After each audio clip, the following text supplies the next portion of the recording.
it's cold out here. It's about as cold as the intentions of Senator Dianne Feinstein and the President toward your Second Amendment rights. Yeah, I know, I feel the same way. I'm just so glad to be in great company today. Not just Kevin Sterrett, not just Tom, and not just Bill Post, but all the people who stand up for the rights that you've got in this country. Now, I want to tell you something. There are people in this building, like the governor, who intend to take those rights away because the governor's spokesman came out this week and he said the governor doesn't believe anyone has a need to own a semi-automatic rifle. Are you going to let them take your rights away? There are people who are sitting in Congress right now who do not believe that you deserve those rights, that you're entitled to those rights, and they intend to take them away. Are you going to let it happen?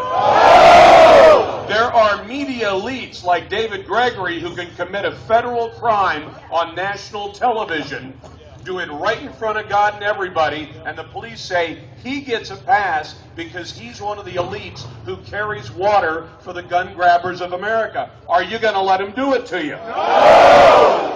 Now, I only brought a cheat sheet because there's a guy I admire very much, Lieutenant Colonel Jeff Cooper, and I didn't want to mess up this quote. Cooper, if you don't know, wrote The Art of the Rifle. He created what is now the Front Sight Training Institute down in the Southwest. And I thought this was perfect. It's always been one of my favorite quotes. The rifle itself has no moral stature, since it has no will of its own. Naturally, it may be used by evil men for evil purposes, but there are more good men than evil, and while the latter cannot be persuaded to the path of righteousness by propaganda, they certainly can be corrected by good men with rifles. And that's the only thing that's true about this debate. The only thing that's going to stop a bad man with a gun in a place like Sandy Hook Elementary School is a good man with a gun. You're going to hear from so many great people today, and I don't want to repeat what they're saying, but there's an argument I've been hearing that I want to put to rest, and some of you are nice enough to email me or call me and say, well, what would you say to your friends who say this?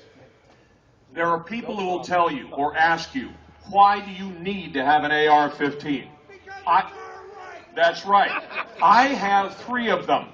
Not a one of them has killed anybody, and as long as I keep them in my safe, not a one of them is going to kill anybody.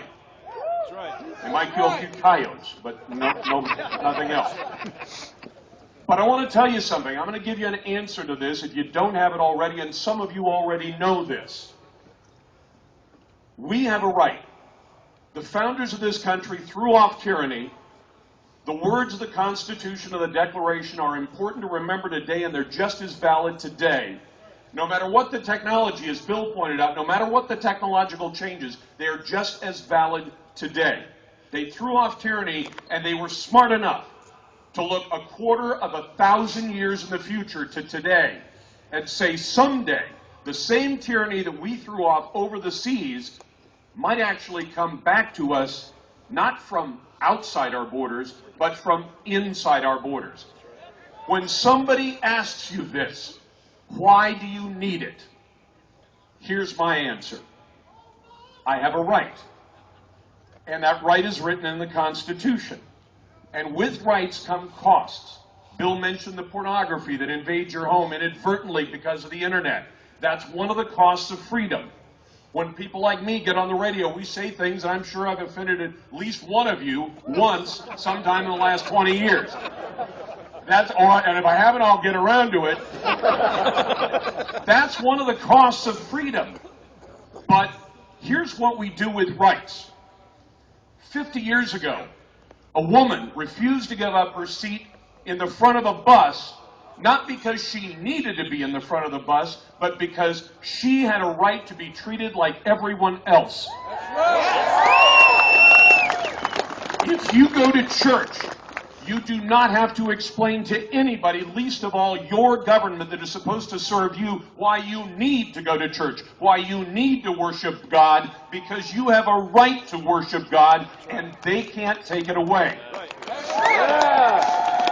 And when I go to work, because my workplace respects my Second Amendment rights, I carry a gun every day. When I go to a shopping mall or to church, when I go to a cinema, when I watch a movie, when I walk around in public, I carry a gun, and I could give you 1,000 great reasons to have the gun with you that I could say are my need. But I don't even need to get to that, because I don't need to state a need to my government to justify my rights. I have a right to carry a gun, and the government won't and shouldn't take it away from me or you or anyone else in this great country. Thank you so much for being patriots, and thanks for showing up on a cold day like today and supporting the Second Amendment and the United States Constitution.